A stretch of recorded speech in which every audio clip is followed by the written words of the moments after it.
Sírén. Egy évvel ezelőtt találkoztunk, tőlem tetszett vásárolni a jádekköves masszírozót. Én a tapasztalatokra lennék kíváncsi, mire használja, mi az eredmény, mennyire vált be a masszírozó készülék. Rettentően jó, nagyon szeretem, ezt mindenkinek csak ajánlani tudom, ezt tiszta szívből mondom. Nekem nagyon sokszor vannak becsípődéseim, ugye állómunkát végzek, a lábam zsibbad estére, mikor bemegyek, én a talpamtól kezdve a fejem tetejéig én végig masszírozom, krémmel bekenem magamat és végig masszírozom.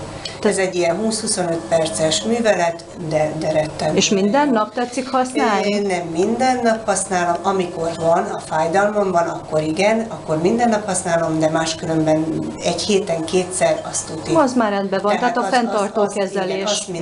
Igen, az mindenképpen jó. Hát igen. Nagyon örülök ennek a jót. Akkor, tehát a lényeg az, hogy nem bánta meg, nekem ez nagyon fontos. Nem.